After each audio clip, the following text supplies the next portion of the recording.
Now let's step back in time again, not to a temple or a market, but to a small domestic space, maybe just a couple of mud brick rooms facing a dusty courtyard. Here the sun hangs low, casting long shadows through a woven reed window. And in the corner, a woman is gently grinding petals with a stone mortar. Her sleeves are rolled, her fingers stained slightly from crushed blossoms and resin. You're watching one of the oldest beauty rituals unfold.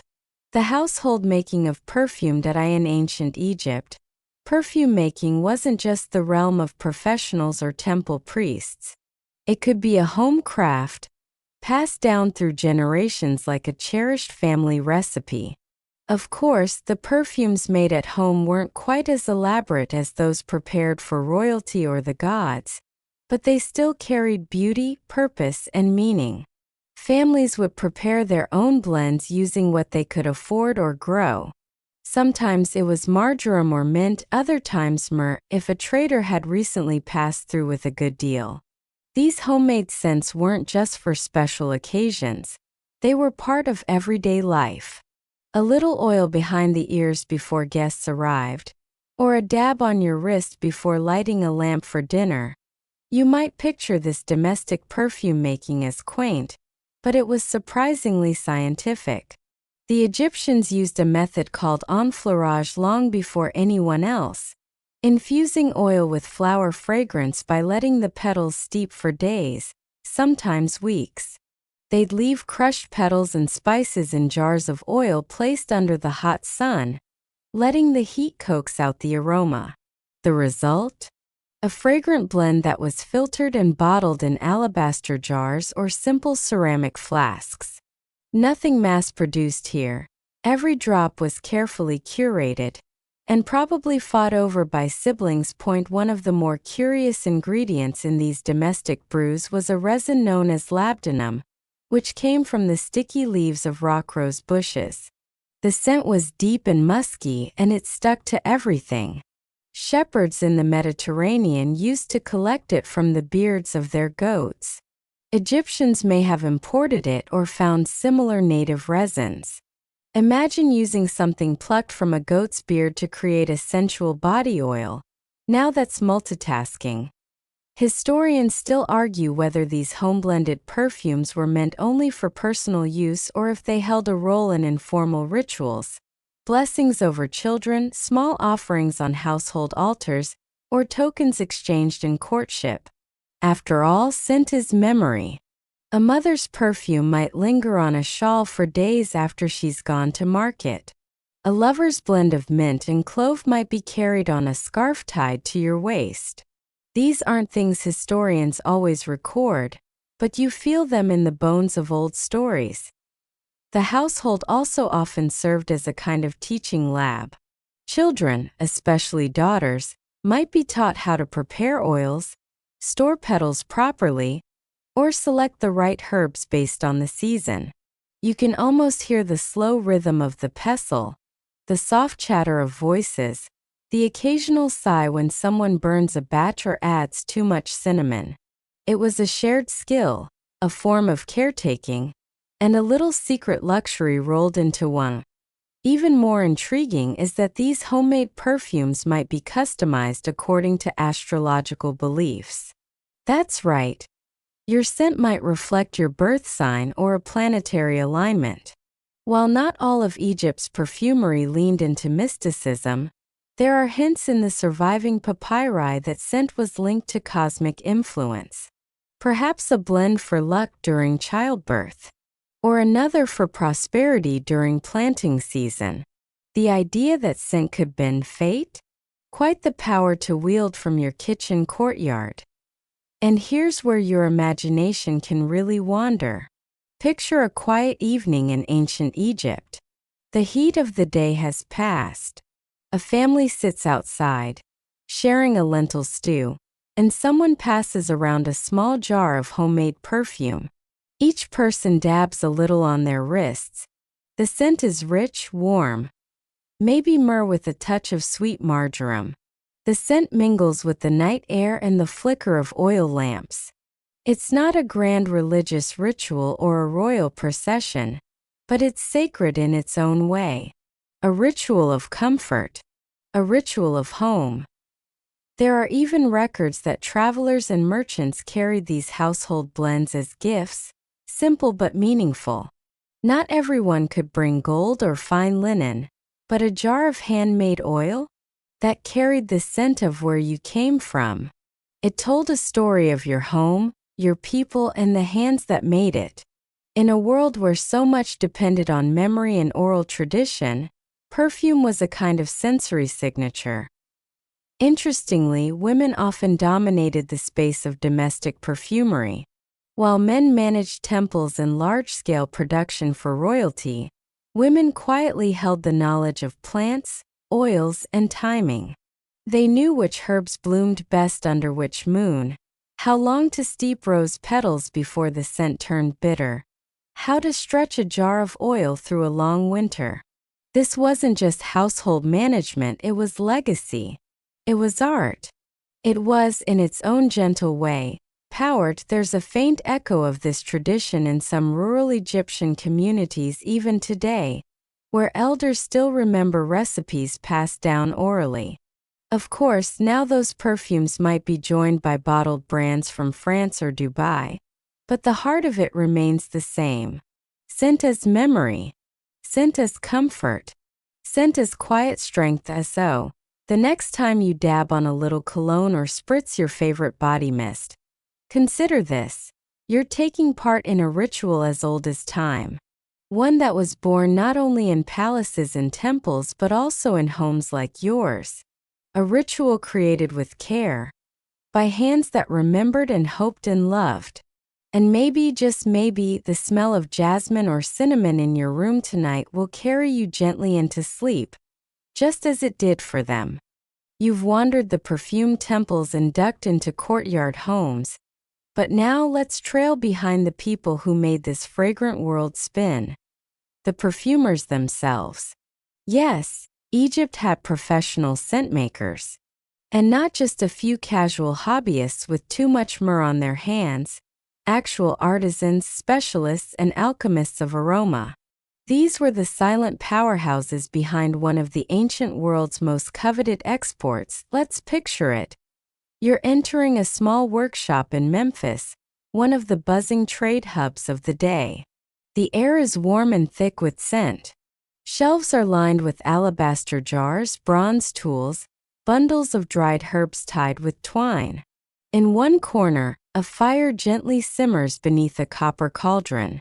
A perfumer, dressed in a simple linen wrap, leans over the mixture, carefully adjusting the ratios of oil, crushed petals, and resin. This is not guesswork. It's chemistry and artistry. Unlike home perfume makers, these professionals kept recipes closely guarded. The formulas were passed down like treasure maps, often within families or guild-like groups. Some recipes were so secret that even today, scholars debate their exact compositions. One of the most famous of these is Kifi, a complex incense blend thought to contain as many as 16 ingredients. Everything from honey and wine to myrrh, raisins, and cinnamon bark. Kifi wasn't just perfume.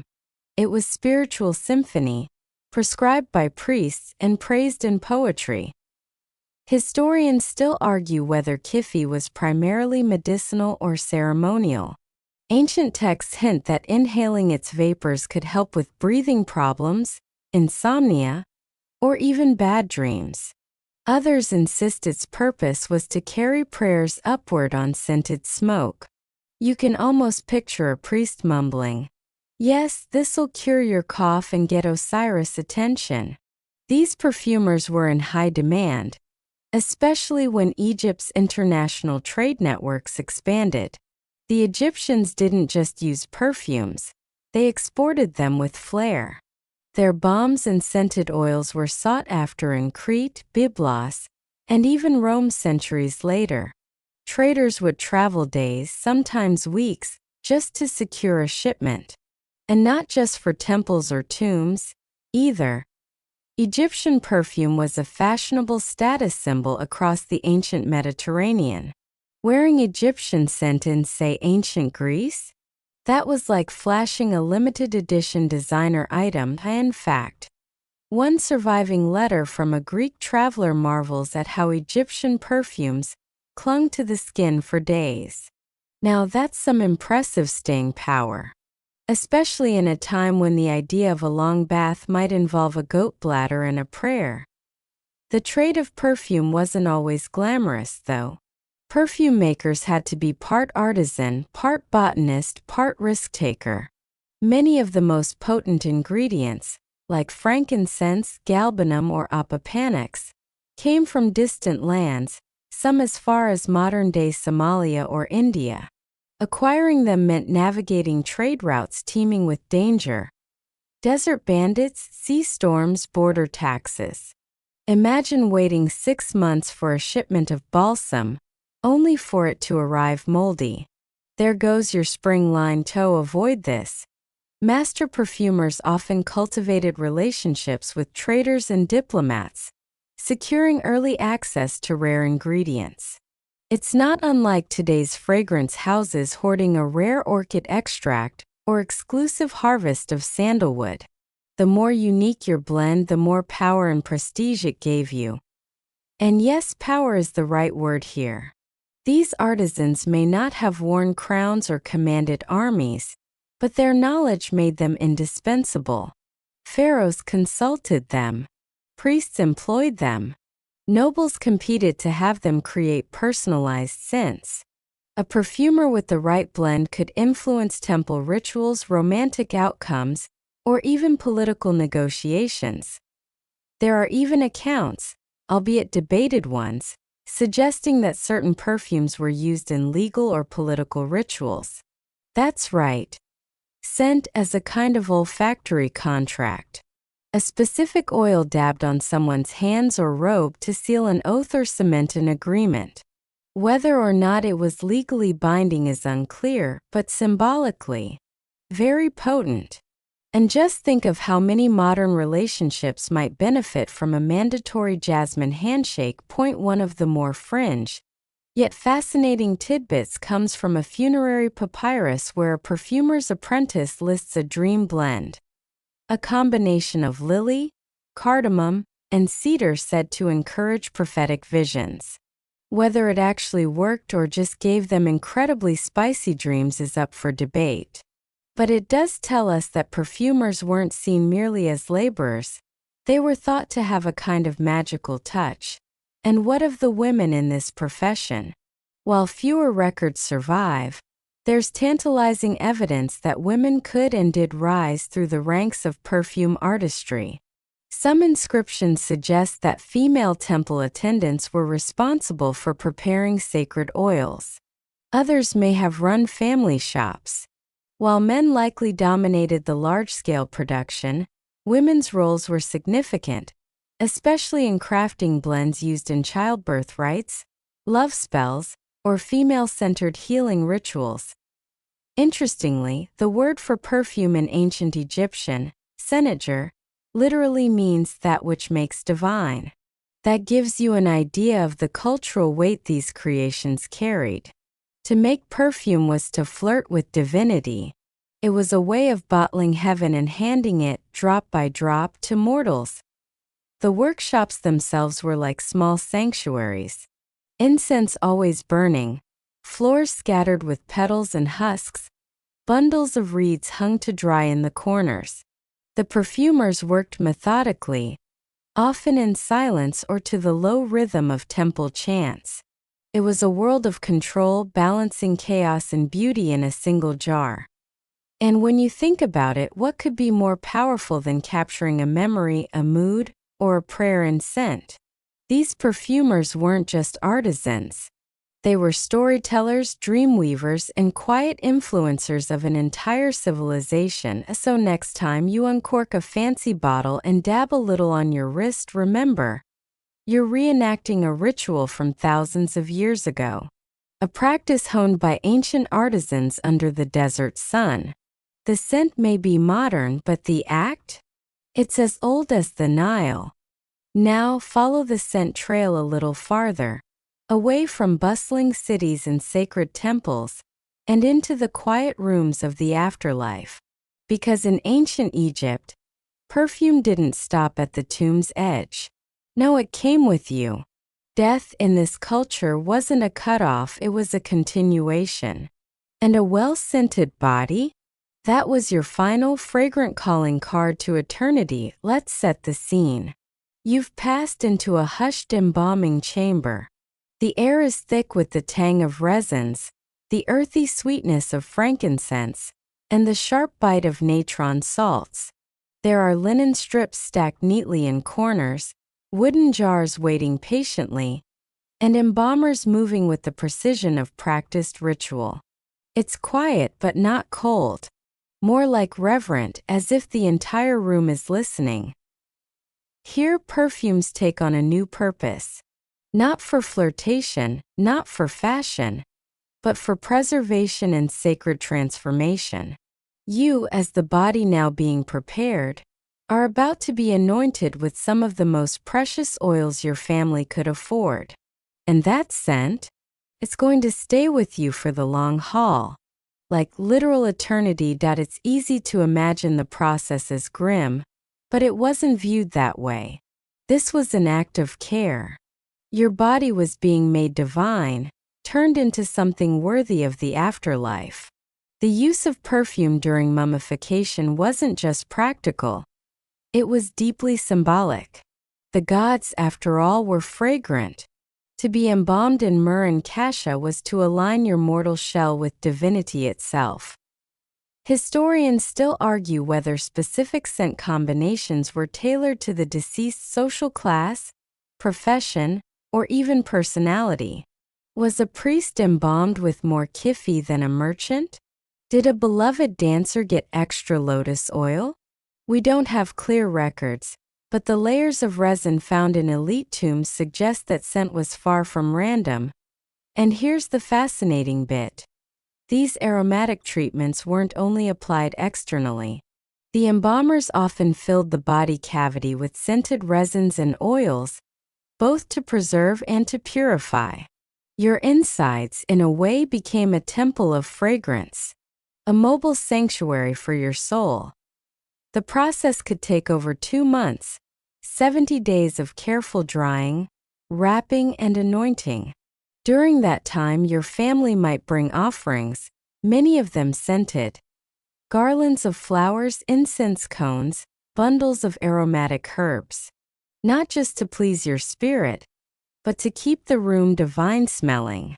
In a world without refrigeration, scent wasn't just ceremonial, it was practical too. And there's something oddly comforting about that. That even in death, you were surrounded by beauty. That your body was touched with care and wrapped in linen that had been perfumed days in advance. Some embalmers even wrote small prayers on the wrappings. Imagine being swaddled in blessings and narrowly oil. Honestly, it might beat some modern spa treatments that we even find echoes of this importance in tomb architecture. In wealthier burials, special niches were carved to hold jars of perfume or incense. Some tomb paintings show mourners offering scent cones to statues of the deceased, the fragrance rising like a thread from earth to heaven. These weren't just rituals, they were olfactory lifelines to the gods. The scent cones themselves are a curious little mystery. You might have seen them in wall paintings. Those odd cone-shaped blobs perched atop people's heads like melting ice cream. For years, historians weren't even sure if they were real. Were they symbolic? Were they just artistic shorthand? Then came a discovery. Actual scent cones found in burials. Made of animal fat and perfumed oils, they were designed to slowly melt on the head, releasing fragrance during ceremonies. A literal wearable diffuser. Imagine showing up to your own funeral with a personalized perfume melting on your wig. Peak ancient Egyptian extra. Point one odd little tidbit. Some tombs of high-ranking officials have been found with what can only be described as ancient perfume kits, complete with spatulas, scoops, and small vessels. Were these symbolic, meant to equip the deceased for scent-making in the afterlife? Or were they mementos of an earthly profession? Scholars can't agree.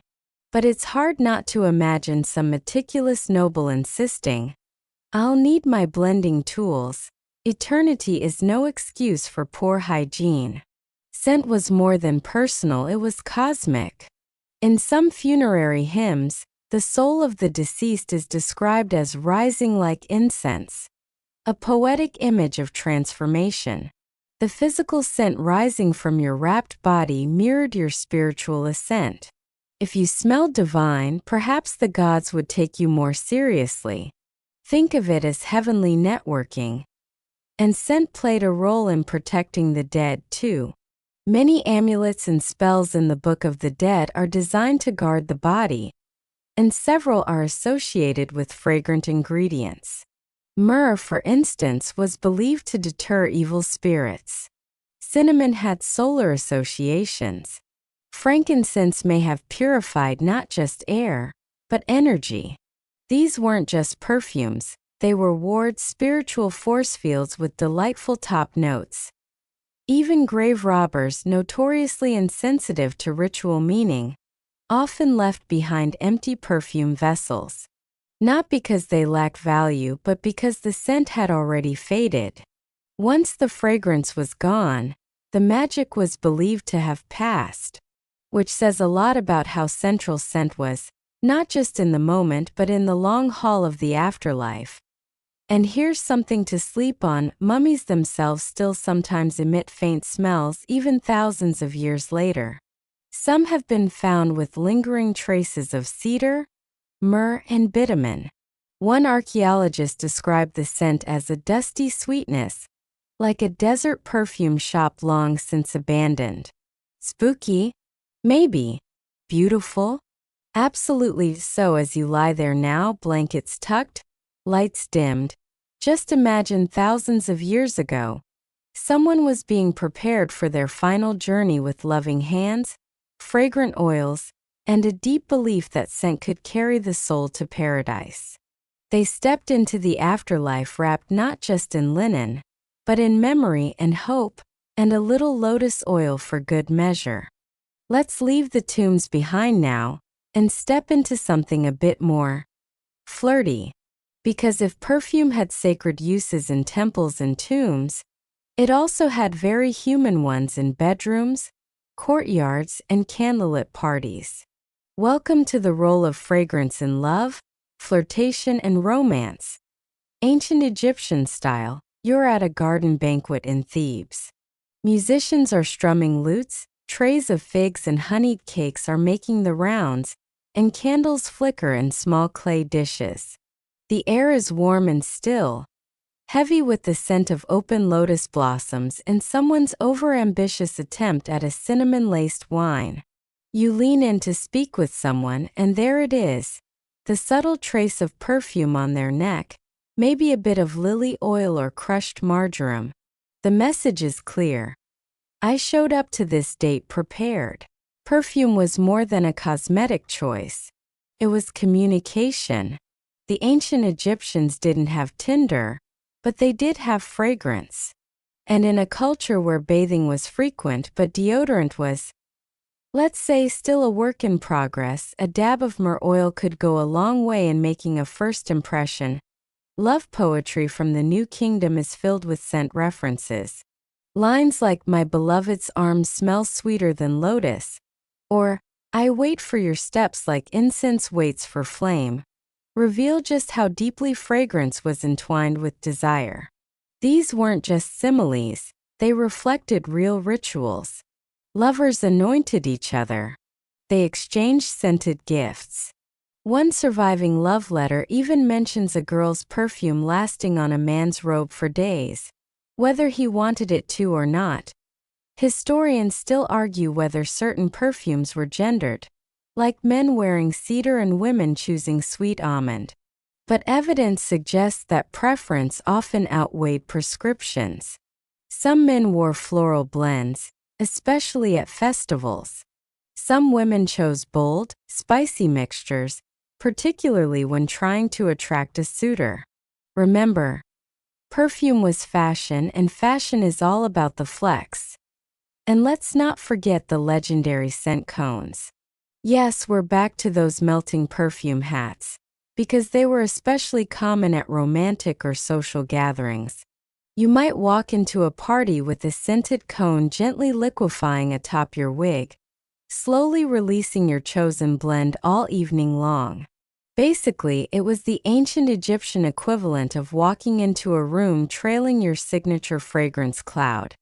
Except it was melting on your scalp. Trace chic. We even have recipes for aphrodisiac perfumes. One blend, supposedly designed to attract the attention of one's beloved, included blue lotus, cinnamon bark, and crushed dates fermented in wine. Whether it inspired passion or just made the user smell like dessert is unclear.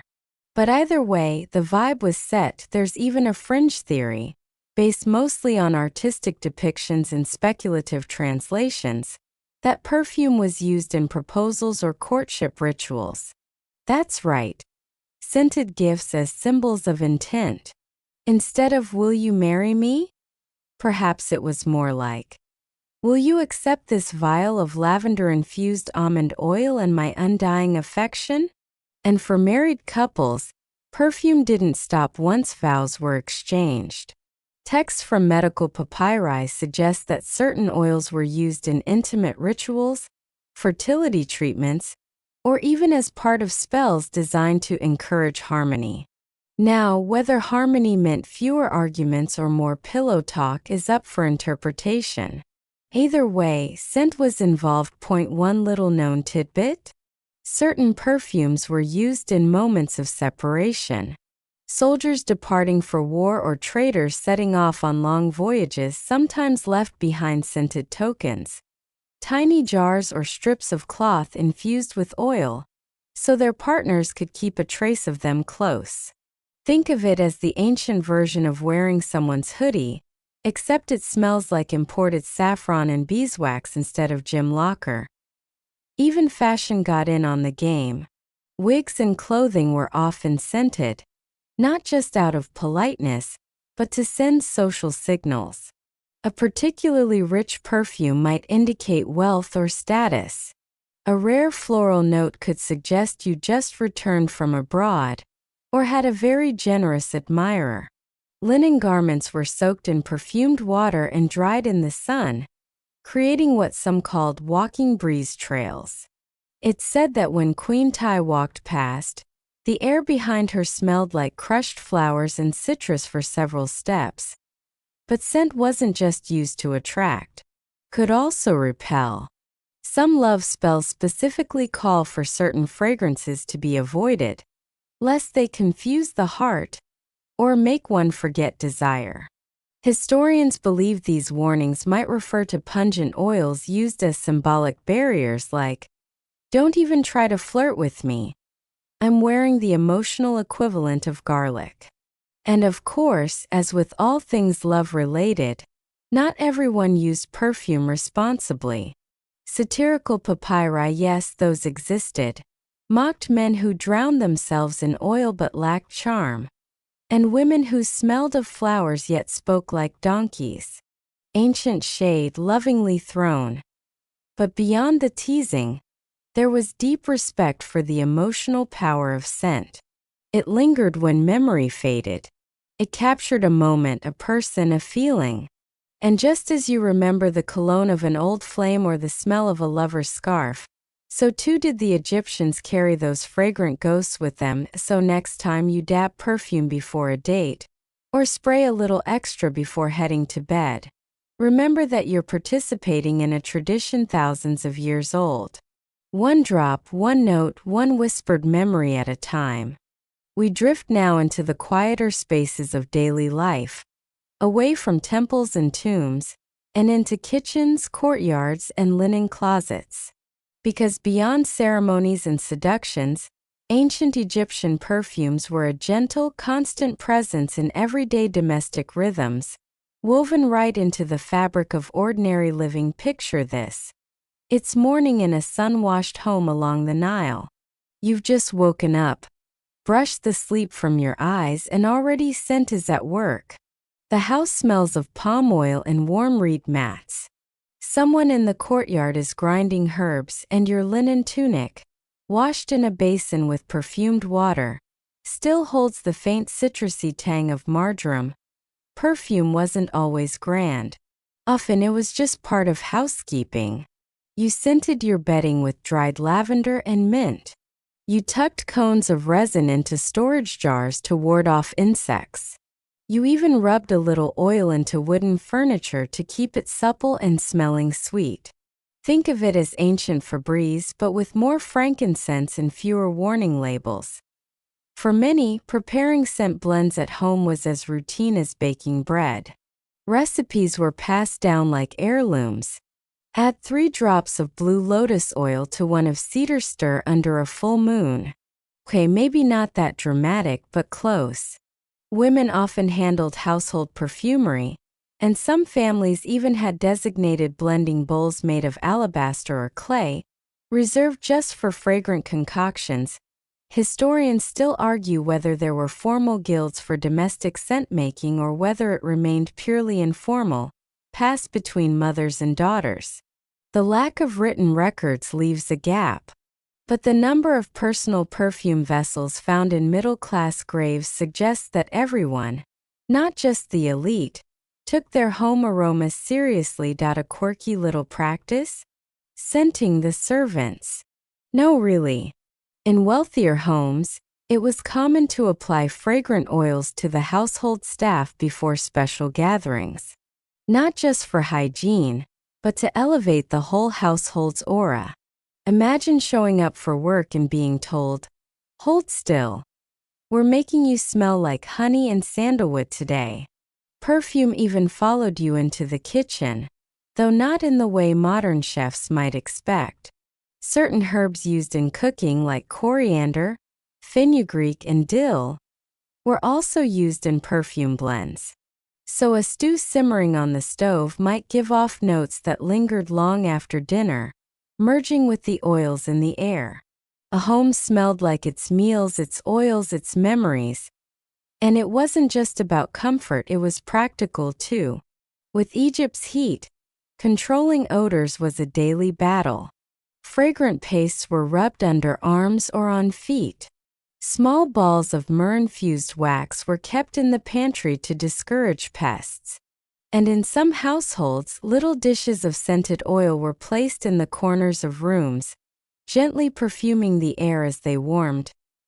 Linen, prized for its coolness, was another scented star. Clothing was often stored with sachets of herbs or oils soaked into bits of papyrus. Some households even smoked their garments lightly with incense before wearing them. The result? You didn't just look good. You entered a room trailing a cloud of carefully cultivated elegance. Children were not excluded. Mothers anointed their babies with gentle floral oils, partly for skincare, partly to soothe fussiness. And in a practice equal parts adorable and practical, small scent cones were sometimes placed behind a child's ear or tied into their hair to keep them fresh during long temple visits or social events. Think of it as the ancient version of baby cologne, minus the questionable marketing. Pets too had their moment. Some wealthier families perfumed their cats. Yes, cats with a touch of oil, usually on the head or paws. Was it for hygiene? Status? Or just because cats will let you do exactly one mildly ridiculous thing before they bite you? Scholars aren't sure, but it's a charming mental image. Either way, point one fringe theory even suggests that perfumes were used in early forms of aromatherapy. Certain blends, especially those involving blue lotus, were believed to induce calm or even light euphoria. We can't confirm whether they worked as described, but descriptions of restful rooms, filled with calming oils do hint at something like ancient spa spaces, minus the awkward massage playlist. And while many ingredients had to be imported, homegrown substitutions were common. If you couldn't get true cinnamon, maybe you used local cassia bark. No spikenard? Try crushed basil. These substitutions weren't seen as inferior. They were creative. Scent, after all, was personal. What smelled luxurious to one family might seem overpowering to another. There's even evidence that scent habits changed with the seasons. Lighter oils in the spring, deeper resins in the winter months. Some households switched blends during festivals or major family milestones, births, weddings, coming-of-age celebrations. Scent marked time. It signaled transitions. A baby's first perfume, a bride's wedding blend, a mother's quiet concoction for grief. And it all brings us to this. In ancient Egypt, perfume wasn't an accessory. It was atmosphere. It was memory. It was a daily kindness, a small spell of control in a world that was often hot, dusty, and unpredictable. So as you lie there now, think of your own space. What scents define it? What quiet rituals keep your air gentle, your blankets inviting, your thoughts calm? Because thousands of years ago, in a house not so unlike your own, someone lit a bit of myrrh, opened a window to the evening breeze and thought, "Ah, that's better."